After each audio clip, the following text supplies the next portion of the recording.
Auzubillahi minasyaitonirrajim. Bismillahirrahmanirrahim. Assalamualaikum warahmatullahi wabarakatuh. Alhamdulillahi rabbil alamin. Wassalatu wassalamu ala asyrafil anbiya wal mursalin wa ala alihi wa sahbihi ajma'in. Subhanaka la ilma lana illa ma 'allamtana innaka antal alimul hakim. Rabbi shrah li sadri wa yassir li amri wahlul 'uqdatam min lisani yafqahu qawli. Ya muallima Ibrahim al-hikmata 'allimna, ya mufahhima Sulaiman fahimna. Fafahamnaha Sulaiman wa kullan atayna hukman wa 'ilma. Wa sakharna ma'a Daud al-jibal yusabbihna wat-tayr wa kunna fa'ilin. Ya Rabb Sulaiman wa ya Rabb Ibrahim wa ya Rabb Musa wa Isa wa ya Rabb Muhammadin sallallahu alaihi wasallam, akhrijna min zulumatil jahli wan nisyan bi rahmatika ya arhamar rahimin. Allahumma zidna ilma warzuqna fahma bi rahmatika ya arhamar rahimin. Allahumma nawwirna bi nuri ilmik wa ab'idna nisyan bi rahmatika ya arhamar rahimin. Allahumma rzuqna fahman nabiyyin wa hifzal mursalin wa ilhamal malaikatil muqarrabin bi rahmatika ya arhamar rahimin. Walhamdulillahi rabbil alamin. Alhamdulillah, sama-sama kita manjatkan kesyukuran kepada Allah Subhanahu wa taala. Keizinan daripada Allah Subhanahu wa taala, malam ni saya ditemukan lagi dengan tuan-tuan, ibu-ibu, ayah-ayah. Mudah-mudahan kehadiran kita, pertemuan kita, Allah akan merapatkan lagi silaturahim di antara kita, dan mudah-mudahan bukan sahaja pertemuan kita di sini, tetapi pertemuan kita di dalam syurga Allah Subhanahu wa taala, insya-Allah. Amin ya rabbal alamin.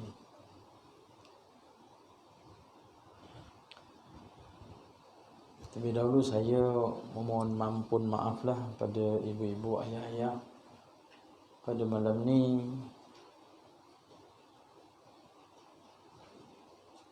bahawasanya malam ni adalah malam yang terakhir untuk kuliah kita bersama dengan saya, kerana saya diarahkan oleh Jabatan Agama Islam untuk pergi ke masjid Kampung Peredan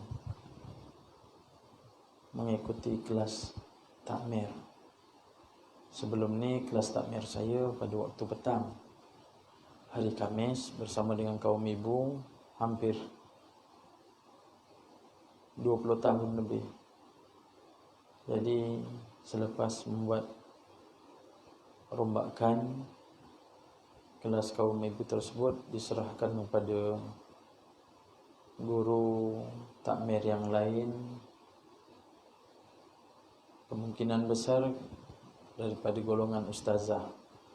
Jadi saya diarahkan untuk ke Masjid Peredan. Jadi saya minta ampun, minta maaf lah pada ibu-ibu, ayah-ayah.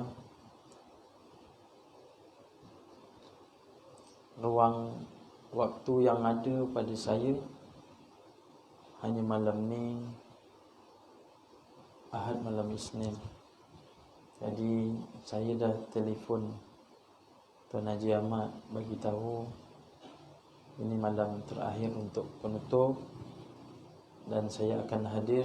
Sepatutnya saya berada di Peredan, tapi saya minta izin dengan orang Peredan untuk saya hadir ke sini. Nak minta ampun, minta maaf banyak-banyak dengan ibu-ibu, ayah-ayah.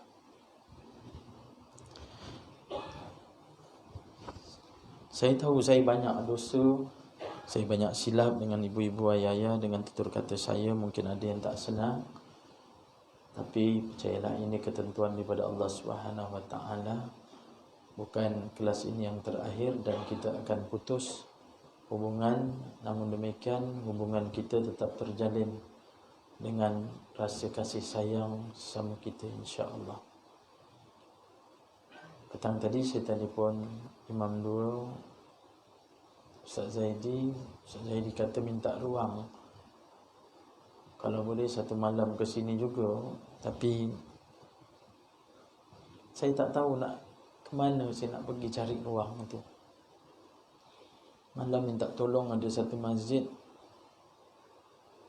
ustaz tu tak dapat datang Sabtu malam Ahad, dan ustaz tu tak dapat datang. Saya datang masjid tu, orang masjid tu pula ikat saya beberapa orang, bukan seorang tapi 3-4 orang ikat saya. Tolonglah ustaz, sebulan sekali pun jadilah. Allahu Akbar. Itulah waktu saya dengan ahli Korea untuk kenduri kendara Sabtu malam Ahad. Tapi diminta tolong sekali pun jadilah. Saya fikirkan, kemudian Tuan Imam dua pula bagi tahu, carilah ruang. Jadi Allahu Akbar. Saya tak tahulah. InsyaAllah kalau seandainya ada peluang, ada ruang yang masih lagi terbuka untuk ahli Korea, yang kita ni dah terjalin silaturahim. Saya sayang dengan tuan-tuan, saya sayang ayah-ayah, saya sayang ibu-ibu. Ala kulli hal, kalau seandainya ini pertemuan terakhir untuk kelas kita, saya minta ampun, minta maaf dengan ibu-ibu, ayah-ayah. Apapun saya akan berhubungan imam lah kalau seandainya ada perubahan. Jadi insya-Allah kita akan sambung dalam Riyadhus Salihin jilid yang kedua. Kita bermula daripada awal. Kita tak habis lagi kitab ni. Kita masuk pada bab yang masih dalam pengajian kita, itu bab berbuat baik, berbakti kepada kedua ibu bapa dan memelihara hubungan silaturahim. Kita masuk pada hadis 153. Bismillahirrahmanirrahim. Wa anhu 'anil nabiy sallallahu alaihi wasallam qala laisal wasilu bil makafi walakinnal wasil allazi idza qata'at rahimuhu wasalaha. Rawahul Bukhari. Maksud daripada hadis daripada Abdullah bin Amru bin Al-As, daripada Nabi SAW, sabdanya, bukanlah penghubung orang yang hanya berhubung atau mengeratkan hubungan orang yang sedia menghubunginya, iaitu sedia menghubunginya sahaja, tetapi yang dikatakan penghubung ialah orang yang mengeratkan silaturahim yang telah terputus. Riwayat Bukhari. Jadi ibu-ibu, ayah-ayah yang rahmati Allah Subhanahu wa taala, satu daripada pesanan Nabi sallallahu alaihi wasallam, yang mana silaturahim ni kita kena jaga sampailah kita tak ada kat dunia ni. Jangan sampai kita memutuskan silaturahim. Ada di antara hadis lain daripada Nabi sallallahu alaihi wasallam, bagi orang yang memutuskan silaturahim, sesungguhnya baginya tiada syurga untuk dia. Jadi kita kena berhati-hati, jangan sampai ada di antara kita yang memutuskan silaturahim. Kalau ada, cepat-cepatlah tautkan balik silaturahim tersebut, jangan sampai bawa kepada kematian. Kalau seandainya kita bersalah, minta ampun, minta maaf. Jumpa dengan orang yang kita ada rasa perselisihan, kita terus terang dengan dia, minta ampun, minta maaf. Kalau seandainya kita tak sempat ni tuan-tuan, kita takut penghujung hidup kita nanti. Dan kalau seandainya kita dah cuba untuk berbuat baik, tetapi dia yang tidak mahu untuk menyambung kembali, maka doalah kepada Allah, mudah-mudahan Allah ampunkan kita.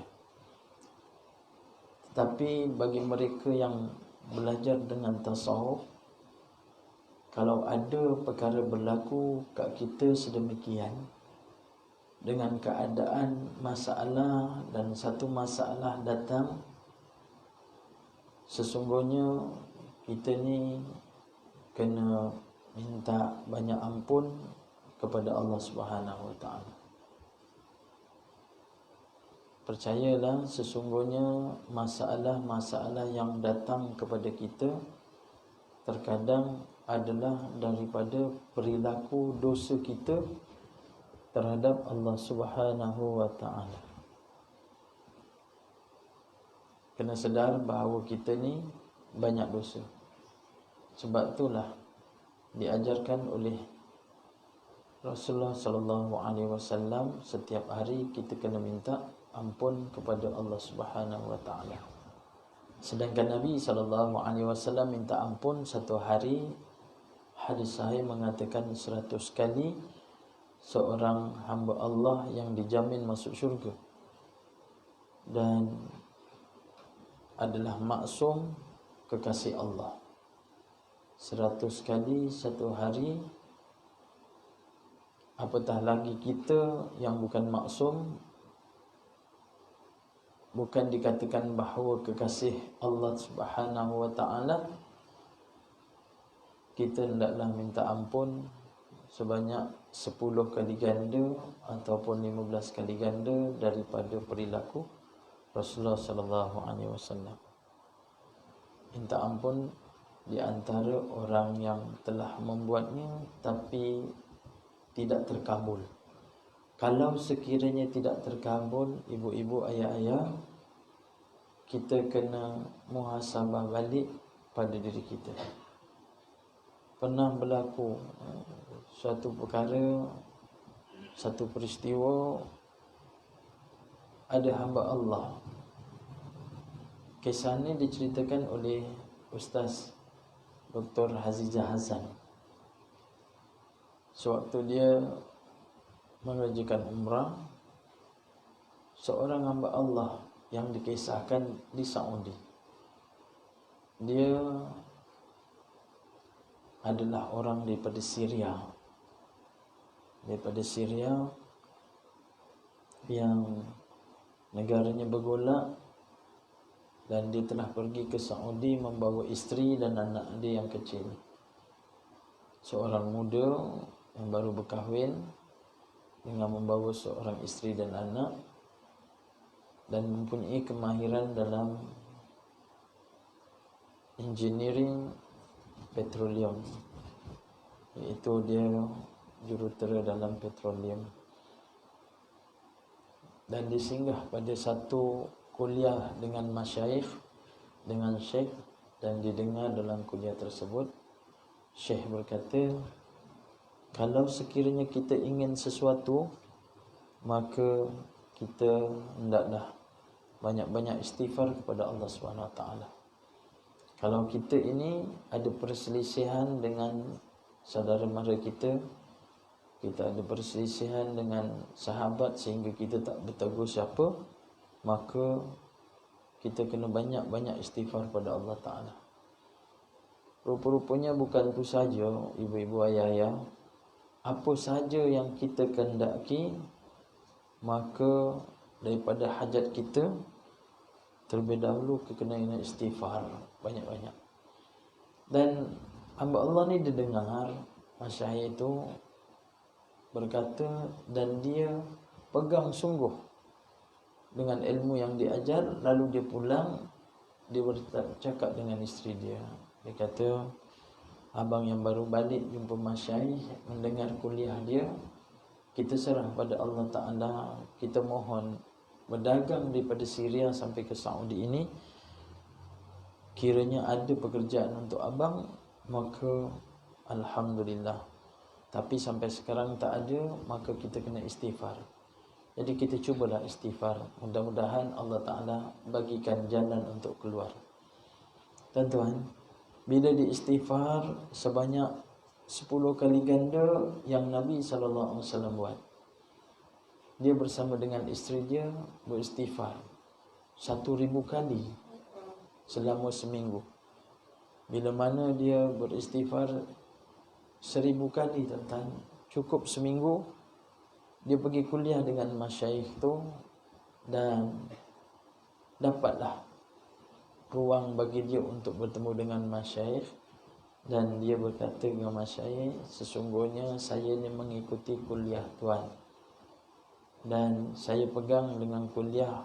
Mula-mula saya dengar bila kita berhajat sesuatu kena istighfar, dan saya telah istighfar 1 minggu penuh, setiap hari sebanyak 1,000 kali. Tapi tak ada pun jalan keluar bagi saya dengan rezeki yang Allah akan bagi. Tuan-tuan, Maha Suci Allah, apa masyayikh kata? Sesungguhnya apa yang kamu mohon dengan pengampunan Allah Subhanahu wa Ta'ala, rupa-rupanya tuan-tuan, dalam keadaan istighfar dia hanya mencuba dan tidak yakin. Sebab itulah Allah Subhanahu wa Ta'ala bagi tahu dalam Al-Quran, wa iza sa'alaka ibadi anni fa inni qarib ujibu da'watad da'i iza da'an falyastajibu li wal yu'minu bi la'allahum yarshudun. Allah Ta'ala bagi tahu bagi mereka yang mohon pada Allah Ta'ala, sebenarnya dia dah dekat. Fa inni qarib ujibu da'watad da'i iza da'an. Allah dengar permintaan daripada hamba dia. Tetapi ayat seterusnya Allah bagi tahu, kena yakin dan sesungguhnya kamu beriman kepada Allah Subhanahu wa Ta'ala. Masyayikh bagi tahu sedemikian, maka baru dia sedar yang dia ini istighfar sebanyak 1,000 kali dalam 1 minggu ni, dia hanya mencuba. Akhirnya dia termenung, tuan-tuan, dan barulah dia beristighfar sungguh-sungguh dan yakin Allah Ta'ala dekat dengan dia. Allah Ta'ala akan dengar permintaan dia. Dia yakin Allah akan kabulkan permintaan dia, dan dia beriman melakukan perintah Allah Ta'ala. Berikut seminggu selepas tu, tuan-tuan, dia datang jumpa dengan masyayikh. Dia jumpa dengan masyayikh dan keadaan dia sama juga. Habis daripada kuliah, tuan-tuan. Daripada kuliah, masyayikh ni didatangi oleh seorang lelaki yang pakaian dia kemas, segah. Nampaklah diri dia ni di antara orang yang ada keterampilan padanya melalui pakaian dia, melalui raut wajah dia, bertemu dengan masyayikh. Lalu dia bercakap dengan masyayikh. Dia kata, sesungguhnya saya ni mengikuti kelas tuan ni lama dah, dan saya ini adalah asalnya daripada Kuwait, dan saya sekarang berada di Saudi ini kerana ingin meneruskan perniagaan dalam petroleum. Namun demikian, ada tak kiranya masyayikh boleh kenalkan dengan siapa yang kenal, yang masyayikh kenal, yang boleh untuk membantu dalam syarikat saya. Masya Allah, Maha Suci Allah. Selepas dibagi tahu sedemikian, masyayikh terus panggil dengan hamba Allah yang daripada Syria. Lalu dia cakap apa? Sesungguhnya inilah di antara orang yang ada pengalaman ilmu dengan engineering petroleum, dan bolehlah kiranya engkau ini cuba untuk dia ini bekerja dengan kamu. Akhirnya dia ambil bekerja. Nak cerita kat sini bahawa sesungguhnya kalau kita ni bermasalah, ingat bahawa kita ni ada dosa. Dan bila ada dosa, kita kena minta ampun, yakin bahawa sesungguhnya Allah dengar, yakin bahawa sesungguhnya Allah akan tunaikan. Dan akhirnya dia pun bekerja. Tak beberapa lama dia bekerja, beberapa bulan. Jadi di antara konsultan yang daripada Kuwait ini berpuas hati tengok dengan budi pekerti dan pekerjaan dia. Pada permulaan diberikan dengan gaji sebanyak 2,500 rial. Kemudian tak sampai beberapa bulan dinaikkan gaji 1,000 lagi, 3,500 rial. Sampailah dia bekerja, dikatakan bahawa hampir setahun, maka dia ini telah dipanggil oleh daripada konsultan tersebut kerana kepercayaan dia, dilantik untuk menjadi manager dalam konsultan. Maha suci Allah, Allah Ta'ala bukakan. Bila mana dia ini makin percaya, yakin pada Allah Ta'ala, akhirnya konsultan tersebut telah memberikan kepercayaan untuk diberikan pada dia dengan peluang joint venture dalam syarikat tu. Maha suci Allah. Nak bawa cerita ni tuan-tuan, bila mana kita ni ada perselisihan di antara kita, sama-sama kita ni, kena ingat bahawa kita ni ada dosa. Sebab itulah Hasan Basri ajar kat kita. Hasan Basri ni siapa? Golongan tabi'in. Golongan tabi'in yang dia ini tidak dapat bertemu dengan Nabi SAW. Hasan Basri ni di antaranya adalah anak murid kepada Anas bin Malik. Tuan-tuan ingat tak Anas bin Malik, iaitu di antara budak suruhan Nabi SAW yang Nabi doakan padanya 3 kan. Jadi orang yang kaya raya, orang yang panjang umur, dan orang yang mempunyai ramai zuriat. Akhirnya dia duduk di mana? Di Basrah. Hasan Basri duduk mengaji dengan Anas bin Malik di Basrah. Sebab itulah Hasan disebut Al-Basri, daripada Basrah. Sebab tu diajarkan sesungguhnya Hasan Basri ini dia dekat dengan Allah Ta'ala. Dekat dengan Allah SWT, iaitu selalu ucapkan kalimah Allah, zikir pada Allah Ta'ala. Sebab tu bila kita belajar hadis ni, banyak saya bawakan cerita dengan sirah dan pengajaran yang kita boleh ambil. Nabi berkata tak ada yang dusta, semua adalah benar. Kita yakin dan kita amal. Sesungguhnya kepunyaan Allah, pemberian pun daripada Allah Ta'ala. Cuma kita je kena rasa yakin apa yang kita amalkan. Sebab itulah Hasan Basri, bila mana dia ada waktu ruang lapang bagi dia, mulut dia tidak henti-henti untuk mengucapkan zikir kepada Allah Ta'ala. Pertamanya ucapan yang kita kena sebut ialah istighfar. Astaghfirullahalazim wa atubu ilaih. Setidak-tidaknya pun astaghfirullahalazim 1000 kali tuan-tuan satu hari. Istighfarlah, astaghfirullahalazim, astaghfirullahalazim, astaghfirullahalazim. InsyaAllah tuan-tuan, tuan-tuan akan berzikir sedemikian tak sampai pada 10 minit. Kalau kita baca WhatsApp pun lebih daripada 10 minit. Kita tengok main telefon pun lebih daripada 10 minit. Tapi istighfar tu setiap hari 1,000 kali, insyaAllah. Jadi mulut dia mengomak-ngamik. Sehingga kan seorang pemuda tanya kepada Hasan Basri, kata, wahai Tuhan, apa yang Tuhan bacakan ketika mana melihat jenazah tu? Dia mengiringi jenazah, tapi mulutnya dalam keadaan mengomak-ngamik. Inilah Hasan Basri. Lalu pemuda itu tanya, Hasan Basri kata kepada pemuda tersebut, tidakkah kamu lihat kepada jenazah ni? Dia kata, ya, saya lihat. Apa yang kamu nampak dengan jenazah tersebut? Jenazah tersebut diusung untuk pergi ke tanah perkuburan ke Liang Lahat.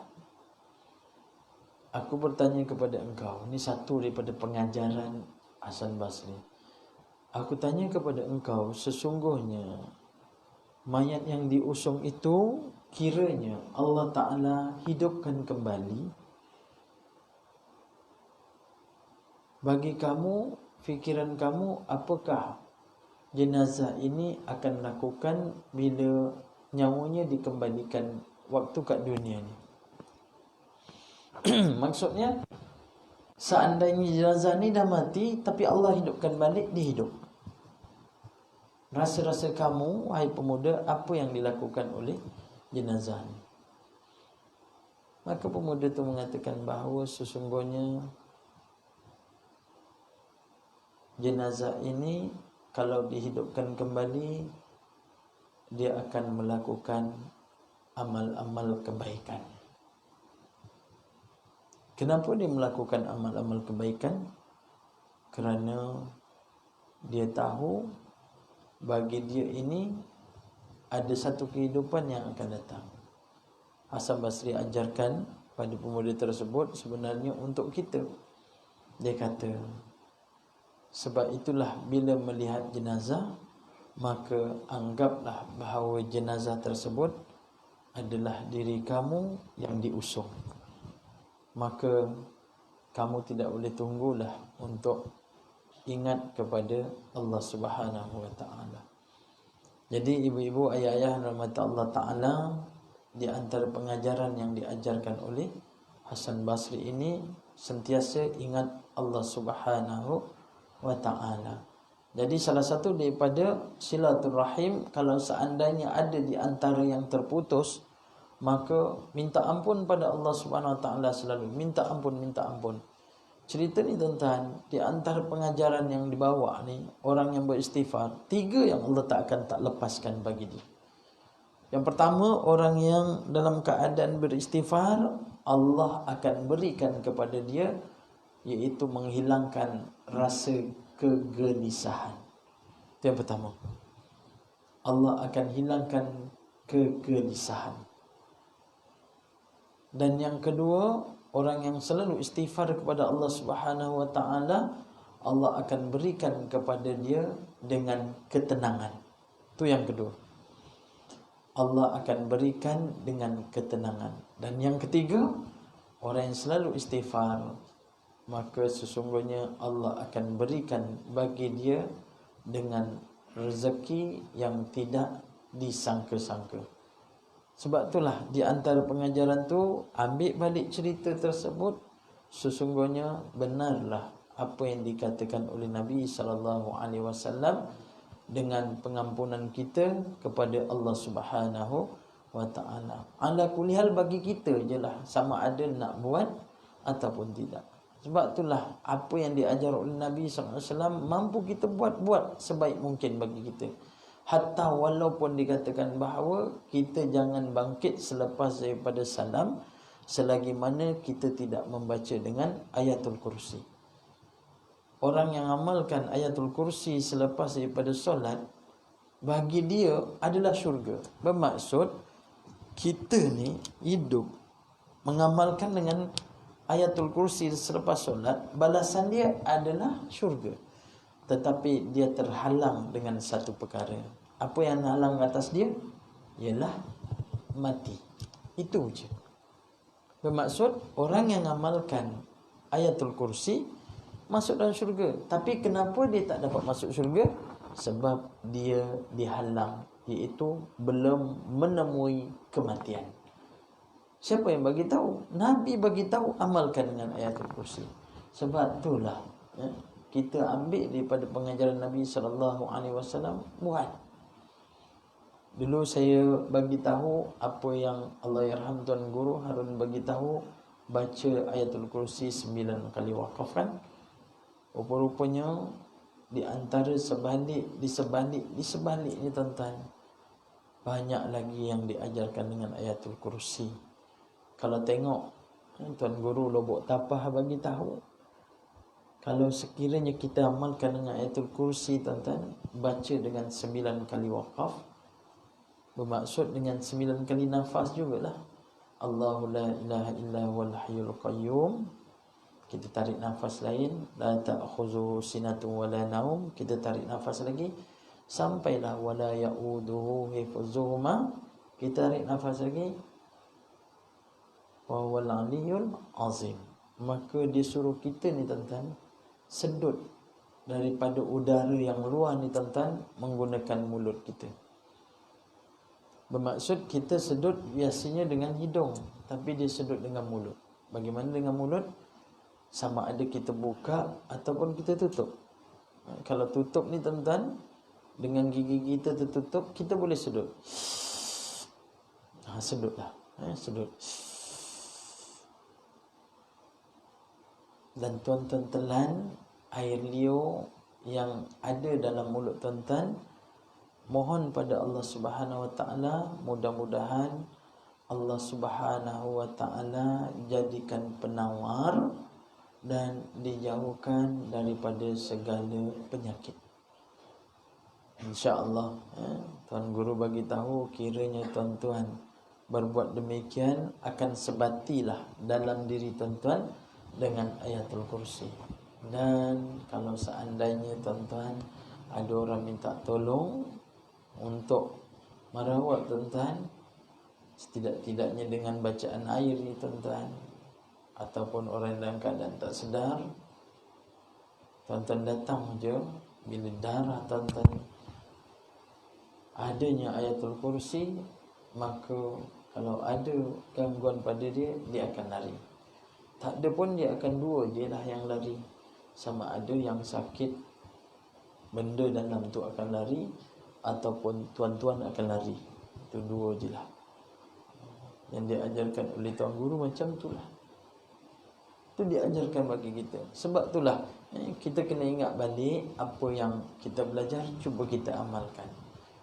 Selain daripada apa yang saya terangkan dulu, bacakan khusus Fatihah untuk mana-mana di antara rakan-rakan kita yang kita nak jalinkan silaturahim, maka baca suratul Fatihah. Rupanya tuan-tuan, orang yang mengamalkan dengan istighfar ni banyak sungguh kisah-kisah dia. Di antara yang dia ini nak bertemu dengan Nabi SAW, Allah pertemukan dengan dia. Nak tahu orang yang bertemu dengan Nabi SAW, bila cerita saja dia mimpi ni tuan-tuan, dia cerita kat kita, pasti air mata dia akan mengalir. Siapa yang mimpi Nabi SAW, dia cerita dia mimpi tuan-tuan, pasti air mata dia mengalir. Dia akan rasa sebab. Sebab bukan orang yang biasa yang boleh mimpi kepada Rasulullah sallallahu alaihi wasallam. Semua rindu dan semua berhajat untuk bertemu dengan Nabi sallallahu alaihi wasallam. Jadi ibu-ibu, ayah-ayah rahmat Allah Taala, daripada hadis yang kita baca ini dikatakan bahawa bukan sahaja tuntutan bagi kita untuk menghubungkan silaturahim, tetapi ni tuan-tuan, bagi yang terputus, maka kita jalinkanlah kembali. Pengajaran daripada hadis, Islam menyuruh umatnya supaya menyambung kembali hubungan kekeluargaan yang telah terputus. Ada di antara keluarga ni tuan-tuan, dia terputus silaturahim. Abang dengan adik, dia telah putus silaturahim. Sebab apa? Ada di antaranya kerana harta. Ingat tuan-tuan, ada di antaranya kerana darjat. Abang berjaya, adik tak berjaya, putus silaturahim. Ingat tuan-tuan, bahawa sesungguhnya kekayaan tu tuan-tuan pun tak lama sekejap. Sebab tu diajarkan bagi kita, kalau seandainya kita ingin berkawan, kita ingin bersama dengan seseorang, kita ingin dekat dengan seorang, diajarkan dengan kita, dekatlah kamu dengan orang-orang yang berilmu, maka sesungguhnya kamu akan dapat pengajaran dia. Kalau orang yang ada ilmu, kita dekat, kita dapat belajar daripada dia. Jangan kamu dekat dengan ataupun berkawan dengan orang yang malas, maka sesungguhnya kamu akan jadi lara. Kalau kita ajak, dia pula ajak kita, lalu kita pula yang terpesong dengan lara, maka kita pun boleh lara. Dan kiranya kamu ini berkawan dan rapat dengan orang yang kaya, maka sesungguhnya diri kamu ini takut terbitnya, datangnya, iaitu sifat takabur.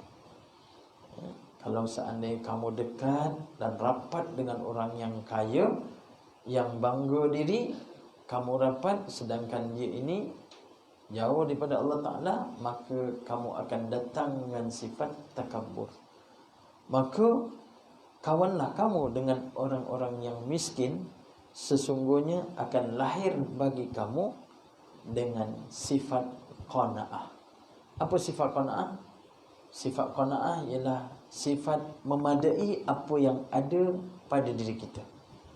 Ini diajarkan bagi kita. Sebab itulah Allah letakkan dengan kaya, dengan miskin, semua ada hikmah.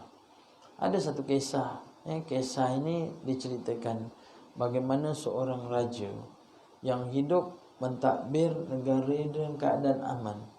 Rakyat jelatanya yang keadaan tenteram, bahagia. Dia lihat pergi ke pasar penuh dengan orang-orang yang berniaga di pasar. Di antara orang yang berniaga ada di antara yang kaya, yang miskin.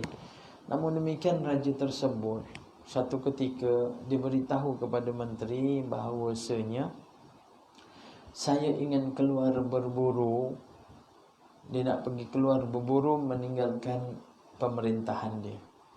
Lalu dia bagi tahulah kepada anak dia, sesungguhnya anak dia, ayahanda hendak keluar daripada kota untuk pergi berburu. Kiranya tidak ada halangan, maka kuasa pemerintahan ayahanda berikan seketika untuk anak dia mentadbir negara ni. Lalu anak dia kata, baiklah ayah, dan ayah jangan khawatir, saya akan memangku ataupun menjalankan pemerintahan seperti yang sedia ada ayah bawa dalam pemerintahan. Akhirnya anak dia ambil, ayah dia pun keluar daripada kota pergi berburu. Anak dia ikut tingkah laku daripada ayah dia. Dia bawa pentadbiran tersebut, dan dia lihat satu ketika, satu hari, 2 hari, rakyat ni dalam keadaan sama seperti mana pemerintahan ayah dia. Lalu dia pun keluar satu hari, beberapa hari dia pun keluar dan dia pergi ke pasar.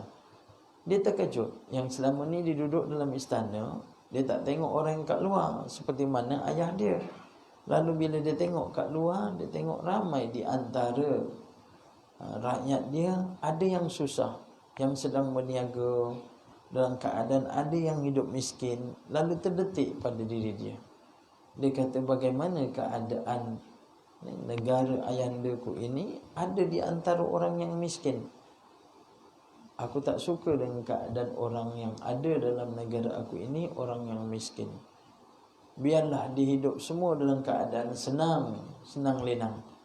Maka dia arahkan kepada menteri-menteri dia, maka mana di kalangan orang-orang yang miskin usir daripada negara dia. Sebab dia nak negara ni dalam keadaan maju, semua orang-orang kaya. Akhirnya dia pun usirlah. Dia usir seorang. Akhirnya bersih. Negara dia tak ada langsung orang miskin.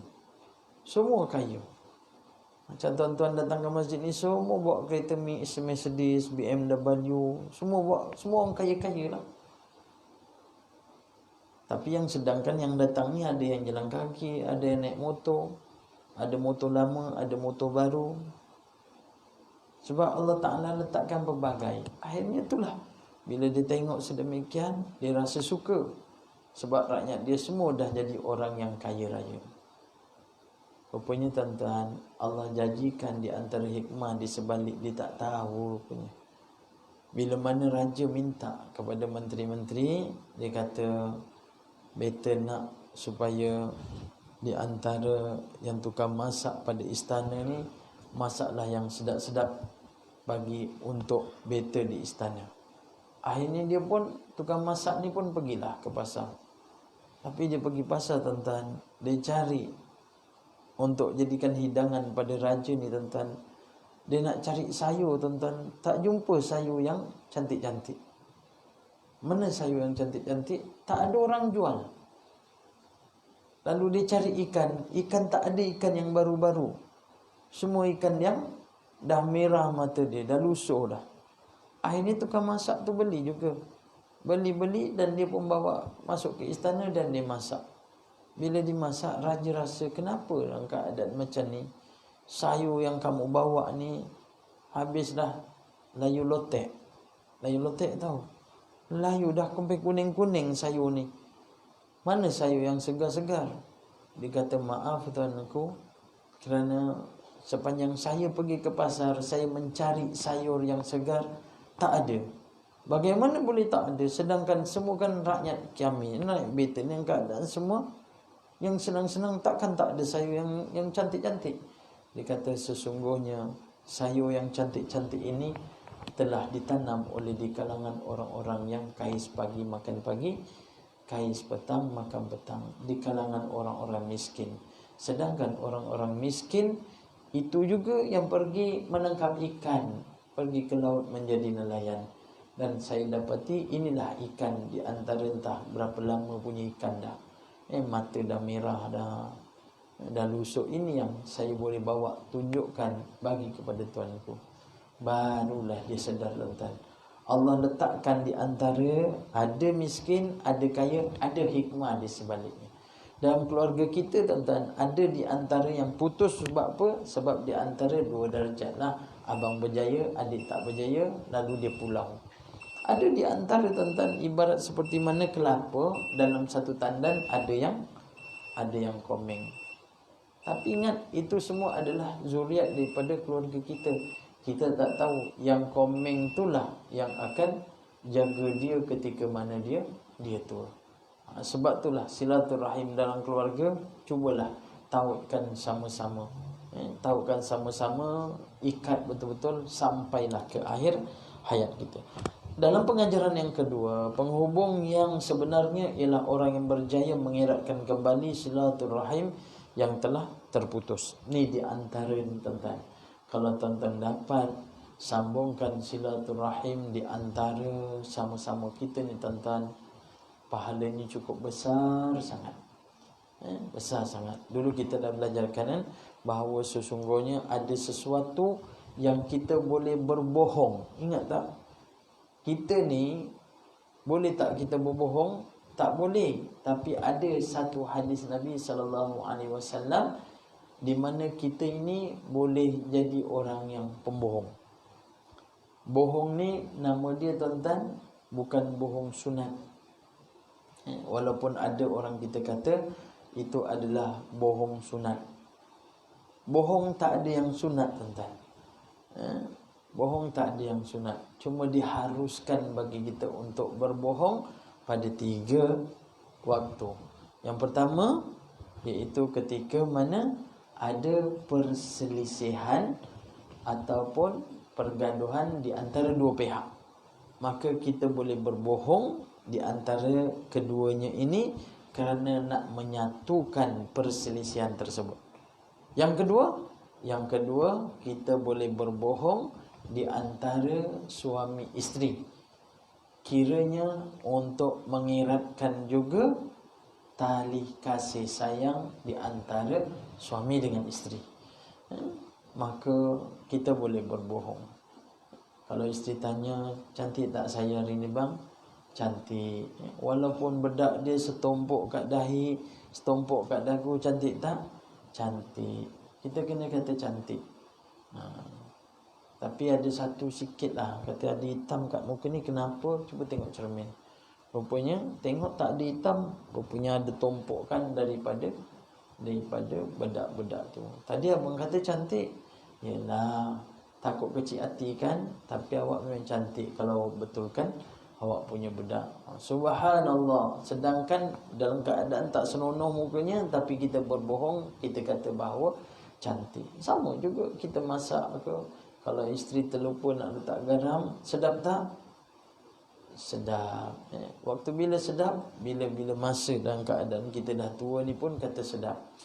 Bukan masa muda. Masa muda memang kopi tak letak gula, pahit pun sedap. Kentut pun tuan-tuan jawab kan, kentut pun wangi. Tapi sekarang tuan-tuan, Tak boleh. Tak boleh. Tapi ala kulli hal, untuk dalam keluarga kita boleh berbohong kerana tautan kasih sayang. Yang ketiga yang kita boleh berbohong iaitu ketika berperang. Berperang. Jadi masa perang dibolehkan untuk kita menghitamkan rambut. Boleh menghitamkan rambut. Jadi kalau seandainya perang, orang perang tu macam saya ni tuan-tuan, pihak musuh tengok, tak susah nak lawan. Sebab apa? Dah tua, janggut dah putih. Maka kalau saya hitamkan, jadilah macam muda. Sedangkan kita ini dah tua. Boleh tak hitamkan? Maka dibolehkan untuk kita menghitamkan ketika perang. Tapi sekarang boleh tak hitamkan? Tidak boleh. Tidak boleh tuan-tuan. Cuma kita boleh menginaikan sahaja. Sebab inilah di antara uban tanda-tanda cahaya akan terang di alam kubur, insya-Allah. Orang yang ada uban. Tapi yang dah hitam jangan pula pergi putihkan. Sebab apa? Nak cahaya. Ini semua adalah anugerah Allah Subhanahu wa taala. Dan yang ketiga, yang terakhir, Islam tidak suka pergaduhan dan perpecahan di kalangan umatnya, lebih-lebih lagi di kalangan kaum kerabat. Sebab itulah tali persaudaraan tuan-tuan dibagi tahu. Yang pertama yang kita kena jaga ialah di kalangan mahram kita. Siapa mahram? Iaitu orang yang haram kita kahwin. Siapa dia? Mak ayah kita, jangan sampai putus. Siapa lagi? Adik-beradik kita, jangan sampai putus. Siapa lagi? Adik-beradik belah ayah ataupun mak, putus. Jangan kita yang memutuskan silaturahim dengan Pak Long, Pak Ngah. Jangan. Sebab itu di antara orang yang pertama sekali yang kita kena jaga dalam tali persaudaraan silaturahim.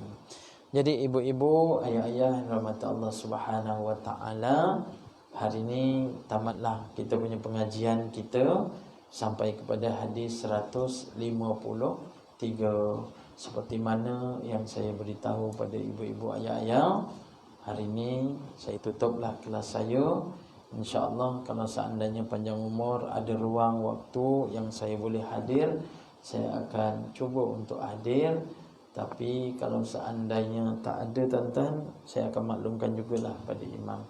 Saya sekali lagi susun 10 jari tuan-tuan, minta ampun banyak-banyak dengan tuan-tuan, minta maaf banyak-banyak dengan tuan-tuan, dan minta halalkan segala apa yang tuan-tuan berikan kepada saya.